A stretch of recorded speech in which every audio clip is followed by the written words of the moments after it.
Welcome back to Houston Apartment Tours. Today we're touring Bellrock Summer Street. As always, I am not an apartment locator myself, but I do partner with an apartment locator. So if you're looking to move within the next 30 to 90 days, make sure you click the link in my bio so we can find you your perfect home today. The first unit we're looking at is the B6 floor plan. This is a 2-bed, 2-bath for 1,164 square feet. The first thing I noticed is that there's a ton of natural lighting. These windows are so large, they're almost like floor to ceiling windows. Also, there's a ton of storage. You get this big kitchen pantry and the wet bar. This is one of the balconies. I do wish that there was a wraparound balcony as opposed to having two separate balconies. This is the primary bedroom. Side note, y'all know I just moved into a new apartment and I'm looking for furniture for my new apartment. What y'all think about this dresser? Because I'm feeling it. This is a king size bed for reference on how big the room is. Going into the primary bathroom, you get the tub and shower combo. This is the largest tub and shower combo that we've seen so far. Usually those tubs be so small, it's like only kids can fit in there. Oop, and hey y'all, it's me. Okay, back to the tour. I do wish the sink space was a little bit bigger. I feel like if I had to share this with somebody, or if I'm doing like my hair or cleaning my makeup brushes or something, like I would need more space. That shower is tea though. Like imagine you do hair content or cleaning content or something like that. That's a really, really cute shower. And then you have your standard walk-in closet. But y'all, I ain't seen no medicine cabinet in so long. Like now I'm jealous and I want a medicine cabinet. Going back out into the kitchen and living room area, while I do feel like the kitchen does look a tad bit small, that kitchen island is so big. It is great for hosting or meal prep. The kitchen island and the pantry being as big as they are really make up for the fact that the kitchen itself is low-key kind of small. Next, going into the secondary / guest bathroom. This bathroom is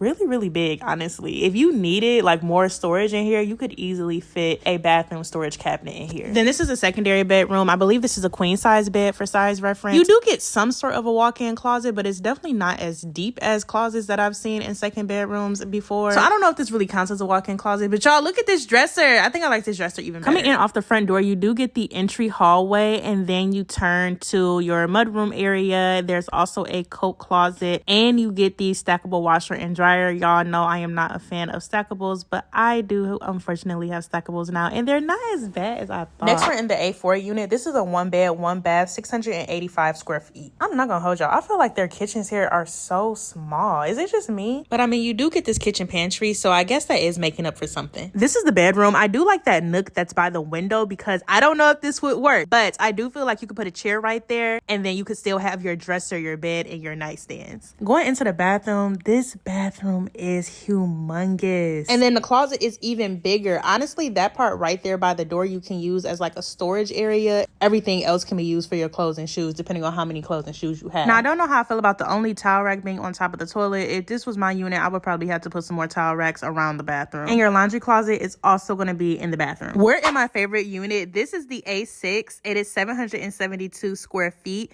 1-bed, 1-bath. While a little under 800 square feet might sound super tiny, if the builders allocate the space correctly, the 800 square feet can actually be just enough. And I do feel like the space allocation in this unit is perfect. Right by the front door, you have this laundry room. When I tell y'all I love that laundry room so much, I'm going to show you why in a second. But first, you get the mud room and then you get the closet. This closet, honestly, is so small. They really could have just kept it. Now, let me tell you why I love this laundry room and this unit so much. So we've seen the bathroom, the tub, the closet, pretty much in the other two units that we looked at. But what we haven't seen so far is a secret door that leads from the closet directly into your laundry space. It's almost like a laundry chute because you could potentially put a laundry basket right there and throw all of your dirty clothes in the basket. That way they're already near the washer and dryer, ready to be washed. And you can fold them right there on the table. So there is no excuses for you to be letting your laundry pile up with this unit. Coming out of the closet and bathroom, you go straight into the bedroom. This is going to be a king size bed for size reference, and as you can see, you can actually fit a chair in here. This kitchen is a bit larger than some of the other kitchens that we've seen. I do feel like there is ample storage in here, but remember, they do have to make up for the fact that there is no pantry in this unit. And this is the balcony. I do wish that there was a storage closet on the balcony, but it's so large that you can actually put your own storage container out there. Starting off with my absolute favorite amenity is the art room. As a DIY girly, a lot of my DIYs get done on my kitchen table, and sometimes I either don't have the space or I end up nearly ruining the table. So having a separate room where I can let my creativity flow is such a unique add-on to an apartment complex. My next favorite is the theater room. Now, if you're coming here with you and your friends, I feel like this is perfect. There's just enough seats for everybody, but if they're doing like resident events or larger events in here, I feel like the seating is not enough. Now, these next few amenities are going to be for my work from home girlies. This specific space is their business center where the the computers and the printers are located, and you can also use this as a conference room. This next space is right outside of the business center in the lobby. This is a great place for you to work. You can sit and wait on your Uber, or if you just don't feel like being in your house for whatever reason, they have a lot of seating. This final space is another place where you can come work from. So this is actually going to be their clubhouse, but Wi-Fi does reach to the clubhouse. So you could either work from home, you can edit some TikTok videos, you can entertain here. There is a kitchen in here. So not only can you entertain here, but also if you are like me and you cannot trust yourself to get your work done in your house, you could come down here, pack a lunch, put it in the fridge, and then heat it up in the microwave when you get hungry. So that way you don't even have to go back to your house and you're not tempted to go lay down in the middle of the day. There are only 2 more amenities left to see. Next up is the gym. I know it doesn't look like a gym because there's a seating area, and like, why would there be a seating area in an apartment gym? I don't know. This gym to me was a little disappointing because although it is really big, I feel like they could definitely put more equipment in here. Maybe not like pack it out. I felt like it looked a little sparse, but they also did have pretty much everything that I've seen in every other apartment gym, everything that I use at the gym. So I'm not knocking it. They also have these eucalyptus tiles in the gym. Y'all, I actually think this is a great addition. Like, I damn near need to start using eucalyptus tiles after I finish working. And they also have a snack machine. Why is there all these unhealthy snacks in the gym snack machine? And then there's also this room like we see in most apartment gyms. I honestly would probably come in here to stretch, but they also have the bikes and some mats and kettlebells. Before we head to the pool, I did want to show you the package room. So they have the Luxor One package lockers, plus they have a refrigerator. So if you get anything delivered like groceries, your delivery personnel can drop them there until you're ready to come down and get them. However, this package room was so junky. There's literally a sign that says, please do not throw packages everywhere, but it seems like the delivery drivers are completely ignoring that sign, and there were packages all over the place. This outdoor area is cute, y'all. I think this is supposed to be like a little volleyball court or something. I don't know. They got the tent But this outdoor area, this is a vibe. There are a ton of grills out here. There's a gazebo you can sit under, and this pool is really big. There's also a ton of seating out here in general, so it feels like you'll never not have a place to sit. And that brings us to the end of this tour. Again, I am not an apartment locator, but I do partner with one. So if you're moving within the next 30 to 90 days, make sure you click the link in my bio so that we can find you your perfect home today.